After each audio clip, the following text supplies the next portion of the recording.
country football. Week 6. Week 6. We're back. We were amazed to hear that they canceled Week 5 in the NFL, but once the mass tweeter told us that, we said, all right, yeah, you know, time for a vacation. What are you going to do? My picks were going to be perfect last week, and evidently, you know, the games were never played. So. There's at least one or two picks I'm proud didn't go up last week. Actually, just to let you all know, there was a little medical incident for my boy Stu here. He is fine, but gave us a little scare. Don't you do that again? Yeah, I'm not going to the doctor again. So that's what caused us to miss last week. But we are back for your entertainment. Woo-hoo! And here we go. Texans at the Colts. Stu, recovered Stu. Why don't you go ahead and take us? Well, okay. Well, both teams were in epic battles last week. Epic. Epic. The Colts squeaked by, and the Texans lost a real heartbreaker to the Cowboys in the waning seconds of overtime. And waning. The word waning. I just like to use the word waning. The Colts have the leading passing game. Everything's leaking out of Stu right now, actually. You don't want to know. Find my blog.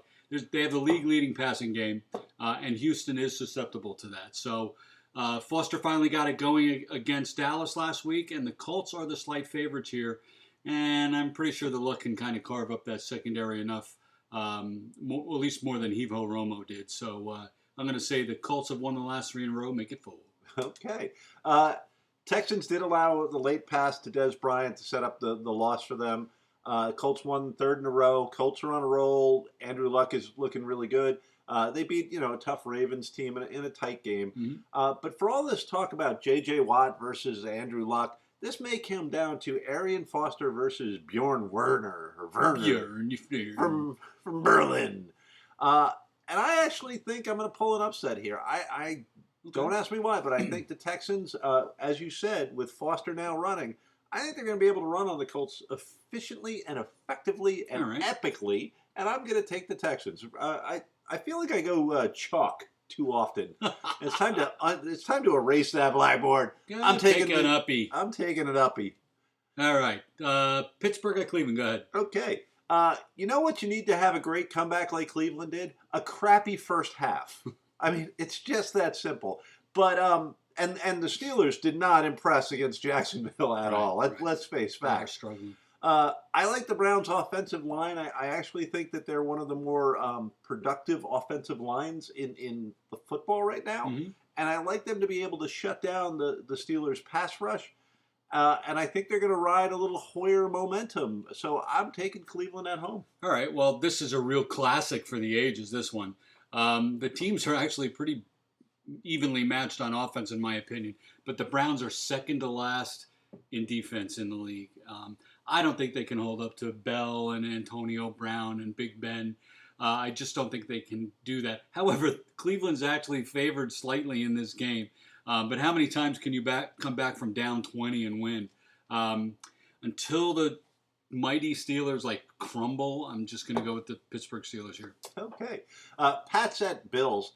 And I'm kind of glad on this one that we did not air last week. I did send Stu my picks. And in those was the fact that I thought Brady and Belichick might be done. And the move to Orton against the Lions was going to be a huge mistake. Guess not. Rejuvenated Pats playing with passion, something that they have lacked often. Yeah. More of a methodical football team than a passionate football team.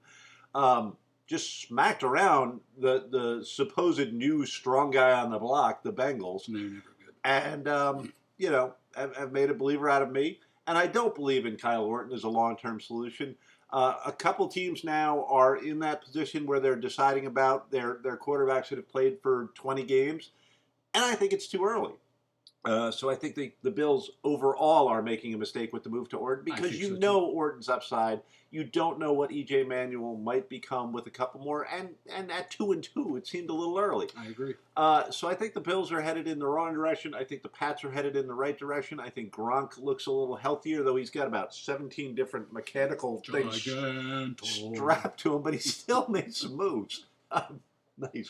I like that. Thank you. But I'm going with the Pats in this one, Stu. All right. Well, this is where the cream rises to the top. It's the pills, man. It's the pills, man. And so this is where the cream rises to the top, and the Bills are going to get creamed here. The Pats got their mojo back. Dalton looked like Carrot Top out there on the field Sunday night. Kyle Orton struggled early, but the Bills pulled one out of their ass. I don't even know where that came from.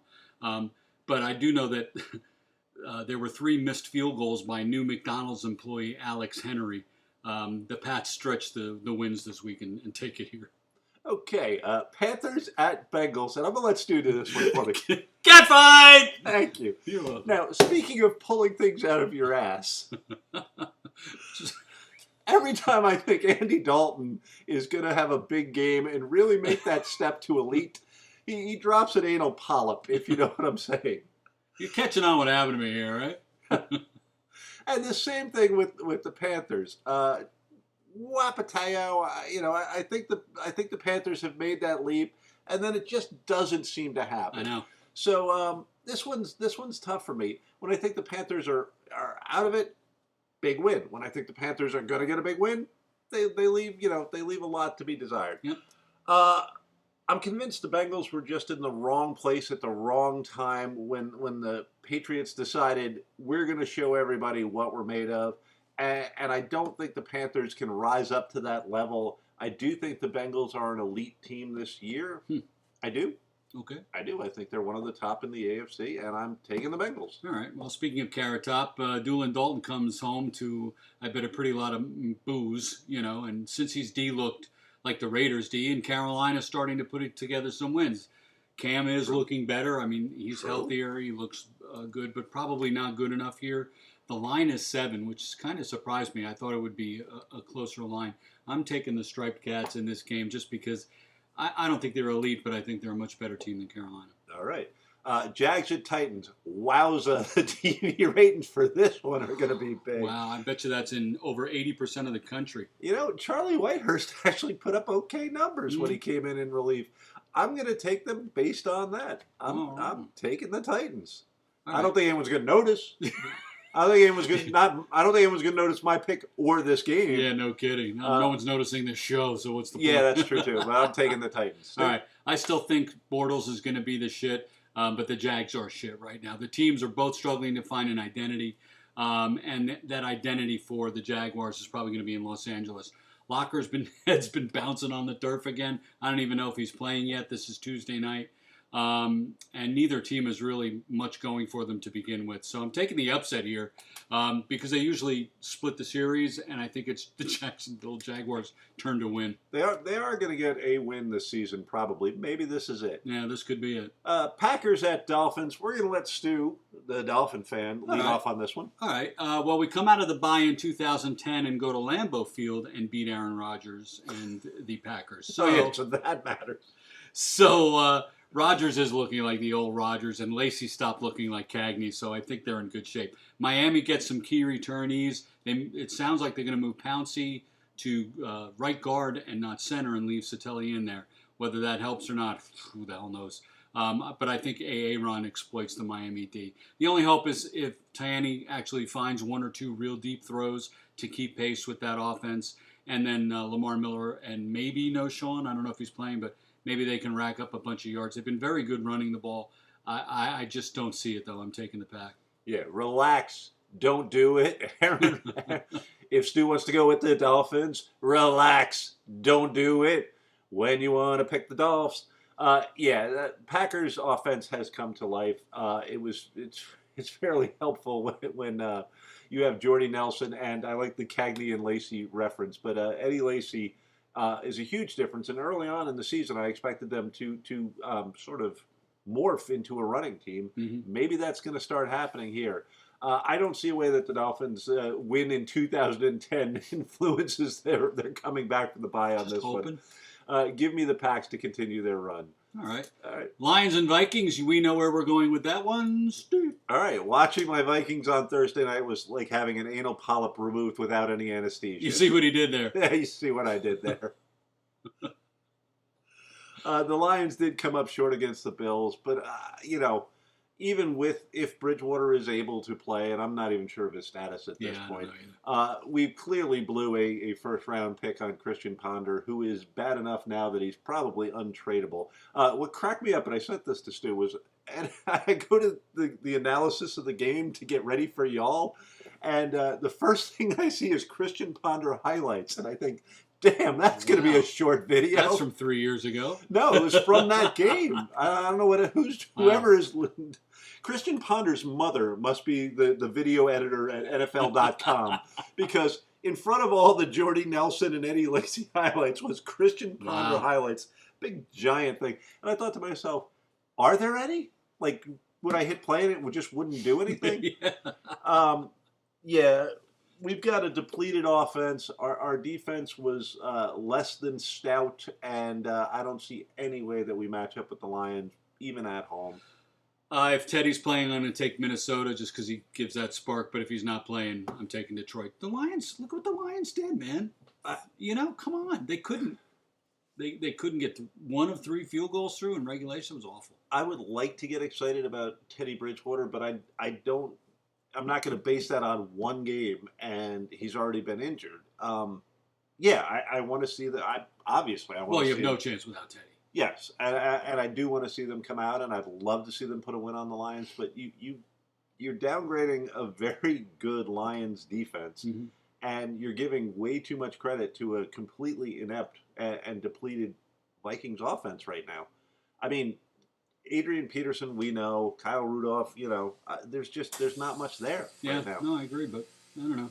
All right, Broncos at the Jets, and John Iago Idzik has just finished off Rex Othello Ryan's career by convincing him to have a dalliance, an affair with Michael Vick.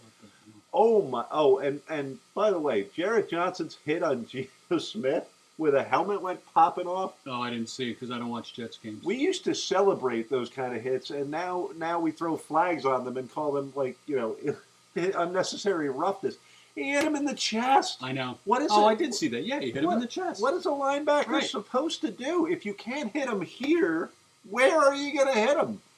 Anyway, that was a statement hit.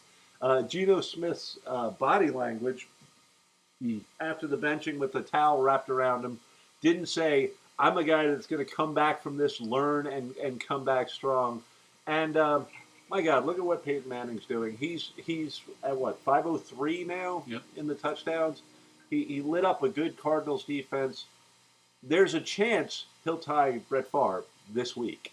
There is. What is it, 5? He needs 5, and it seems kind of, the Jets gave up the Jets did not score. Yeah. First team to get shut out this year. Rex Ryan's career went from, AFC Championship game, to whoop, real fast. Idzik's never given. Well, none of the GMs have ever given him a quarterback. And all we talk about right now is the $20 million under the cap. But you've destroyed your last 2 quarterbacks by bringing in backups that supplanted them and made them nervous in Tebow and in Vic. Yep. And you're giving up on your guy too early, and you've given him no weapons. He had no Eric Decker out there, and even if he has Eric Decker out there... Is Eric Decker a weapon? He's a weapon with Peyton Manning. No, he's a solid pro wide receiver, and he's the best that the Jets seem to have. He's a second on any other team, though. If he's your first, you're in trouble. Right, but if he's your first and he's gone, you're really in trouble, and you're losing your job over it. Rex is losing his job over it. Say goodbye, and Stu, your thoughts. 52-3 Denver. Moving on. Oh, wow. I gave him a field goal. Ravens at the Bucks. Yeah, actually, that was very generous of you. Thank you. Bucks are playing much better with Glennon in there. You can almost throw out the first 3 games. Hanging tough with the Saints in New Orleans. It's a great game. Beating the Steelers. So throw out the first 3 weeks and look at this game now. But the Ravens are also playing impressively. I am of the opinion that it's an even matchup. And in an even matchup, you go with the home team. So I'm taking the Bucks. Yeah. Now, what the Bucks really need is Doug Martin to get on track and get his rushing average up. If that happens, with what Mike Glennon has been able to do, they could be decent. Right. Well, if you go to NFL.com and look at defensive stats, go all the way to the bottom and then up one to find Tampa Bay's defensive stats. That's where they are because I looked. But gosh, other than the massacre in Atlanta, they've been the last 2 weeks have been 2 of the best games, like you mentioned earlier, that they've been in, beating the Steelers and almost beating the Saints. And they've got some fire in them. They got some spit and tar going. I mean, they're just like, chomping at the bit here, trying to get another win. And I think they do here. I hate Baltimore anyway. Not the city, not the Baltimore Orioles, just the Ravens. So, Lovey, get those cannons out. Daddy needs to see some fireworks. All right. Tampa. There we go. Chargers at the Raiders, and the Chargers are playing at an amazing level, with Rivers being in the MVP candidate conversation. Absolutely. And some little dude named what's his name, Brandon Oliver, looking an awful lot like a Darren Sproles. Who I picked up at halftime in my fantasy league. You picked up Brandon Oliver. I'm like, well, let me do this while I was. You can pick him at halftime? I had a guy that wasn't playing, Chris Ivory, and I picked him up at halftime. Yeah, must have been a fluke. All right. If I was the Raiders, the only chance I think they might have is to go whisper to Antonio Goats. Good old goat head Antonio. Antonio Gates. It's 2014, not 2011. He has really come back strong. It's really impressive to me what the Chargers are able to do. I don't see any way that they lose to the Raiders in this game. Yeah. I love Phillip Rivers this year, and I picked him up in both of my fantasy leagues because everything I watched in preseason about him said that he is really sharp right now. I never liked him for the most part. If you go back and watch our shows, never been a big Phillip Rivers fan. I don't even watch I don't even watch this show. Oh, I do, to get the yardage up. But anyway, their defense is playing well, and if Miami can bury treasure against the Raiders, holy crud, what is San Diego going to do? This is going to be this is your stone cold lock pick here for the week. Bears, Falcons, a great matchup of wide receivers in this game. When you look at the skill in the wide receiver position in the NFL today, a lot of it's going to be on the field right now. Strangely enough, the Falcons had the Giants on the ropes, and they looked up and went, wait a minute, we might win this game, and then just started tanking completely. It is sad to see a team with a true Achilles heel, which is the Falcons defense. Yep. And I think the Bears are more likely to exploit that than vice versa.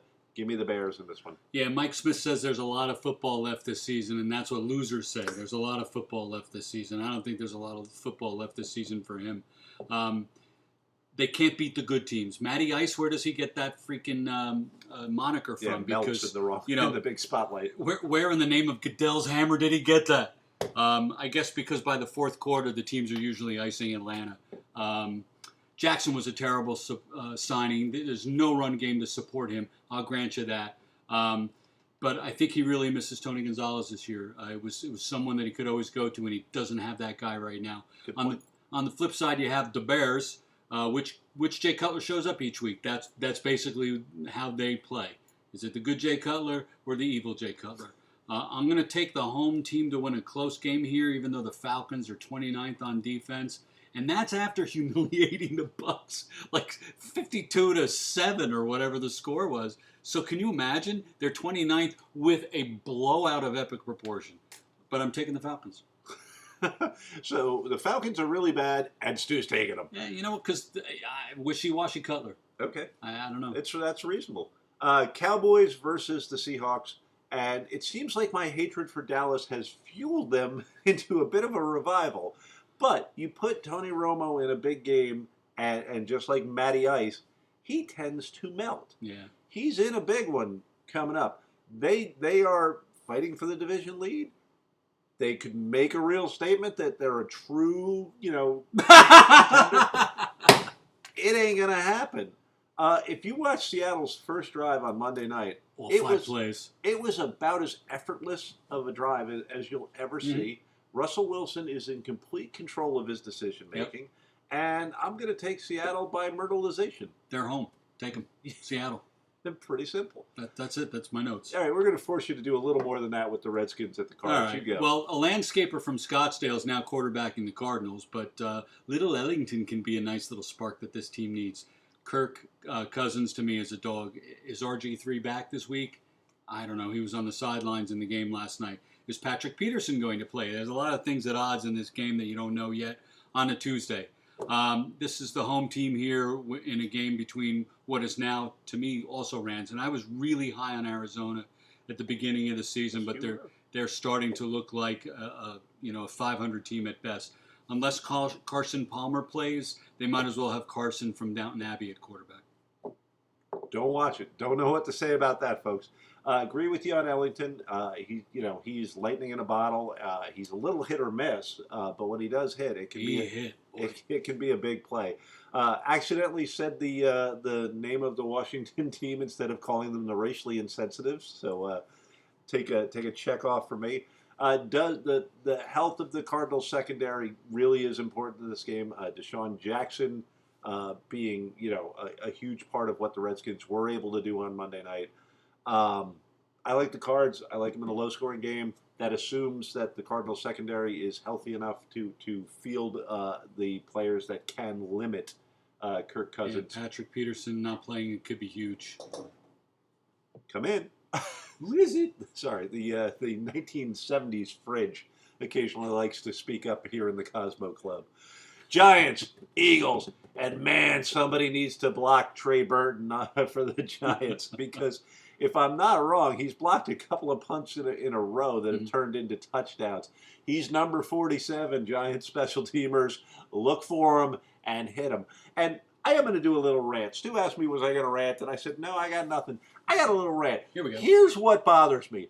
I break through a double team. I extend my body out. I block a kick, taking a punt, into the body and potentially getting a front kick to the face. The ball goes spiraling off into the end zone, and some fool who is not in front of the punter falls on it, and everybody runs over and starts slapping him on the back, and the cameras go to him. Blocking a damn punt is hard. Falling on a ball in an end zone, I did that. Am I wrong? It's true. It's crazy. They act like number 42 did something. You know what he did? He fell down. Yeah, I do that all the time. Nobody applauds me. After 3 or 4 drinks, Stu's recovering fumbles all over the Cosmo Club. That's right. Welcome to the Cosmos Club. Ghost fumble. Anyway, LaShawn McCoy was accused of being a bad tipper. And right now, maybe it's karma catching up to him. The Eagles are winning with special teams and defense, and that runs out eventually. Mm-hmm. But it's not going to run out this week. I think the Eagles make a statement here. I think they put the Giants back in their place. And I think the Eagles take control of the division with their win, coupled with my hoped-for Cowboys loss. Okay, well, first of all, because we're talking Giants, hey, Phil Simms, the word is him. Him, not eem. Like... he's going to knock him over. Knock him over. Him. The word is him. Okay, there we go. This from 2 guys that have been stumbling over their words all show. But he's paid for it. This is free. Screw you guys if you can't take it. Is Foles missing Bill Lazor? I think he is. Bill Lazor went to Miami as the OC, and I think Foles is missing him. It's hard to tell. McCoy has been a bust so far, and they barely beat a Rams team led by quarterback Kristen Davis. They come home to face a resurgent Eli and the bowling ball Rashard Jennings. Is it Rashad or Rashard? No, he's out. Oh, he's out? Out. Oh, that might change. Nah, I'm not changing my pick. Anyway, I don't usually take the Giants on the road, but I think they've got the gears clicking. Chip Kelly is struggling with consistency with this team on offense. I'm going with the hot hand, which right now is Eli Manning. You do know the Eagles are basically 2 yards short of being undefeated, right? You're aware of that? Yeah. Okay. Still going with the Giants. Against crap teams. St. Louis. My God, St. Louis. Anyway, that's my pick. New York Giants. All right. Well, talking about St. Louis. My favorite New Jersey team. San Francisco at St. Louis. And I'm going to give you the strange stat of the day. Both Justin Houston and Ryan Kerrigan have as many sacks individually as these 2 teams have combined. Wow. It's really bizarre to think of 2 teams that are supposedly dominant defenses not being able to put pressure on the quarterbacks, but they can't. Austin Davis put up huge numbers. I mean, he played amazingly well, and when he's an old man, he can go, I remember that game. I almost beat those Eagles. But the 49ers have a better coach. They have a better quarterback. I'm a bigger believer in Colin Kaepernick than I think most people are at this point. They figured out that Frank Gore is still their best weapon. That should be enough. 49ers win. I think the word gore is appropriate here because I think he's going to gore the Rams. If the Niners get the run game going, I don't think St. Louis has much of a chance here. how many wing and a prayer plays can a team have and still consistently, be close to winning a game here? I don't think this kid, Austin Powers, whatever his name is, can put together that many kind of plays in a season. Surprisingly, but the Rams' offense is ranked 8th, believe it or not, in the league, and that's because they're always coming from behind. Yeah, it helps. I don't think this happens in this game. If they get behind a lot, I don't think San Francisco gets off their neck. I think they just keep squishing them into the turf. I'm taking the Niners. You would like to see the 49ers commit to the run when it's working, and they don't seem to do it. And you have to wonder about all this controversy with Harbaugh. There seems to be a power I don't struggle. get what's going on there. A la Itzik and Rex. There seems to be a power struggle in San Francisco. And I got to tell you, I would take winning over liking my coach just about any time, because I liked plenty of coaches, and we got our asses kicked. And how many of the old-time Shulas and Landrys and Knowles, how many guys, hey, he's the nicest man on the earth. All they did was win Super Bowls and say, if you're not with the program, you're off. And with all these guys getting, literally every day, someone else is getting arrested on a team for domestic violence, drunk in a bar. What is wrong with you people? Should be drunk in the Cosmo Club. That's right. Anyway, that was Stu's rant. All right. And this is Electric Football. We're happy to be back. And all kidding aside, I'm thrilled that you're recovering well and that you're still with us. Thank you. The diapers are working out well for me. So I would have missed you.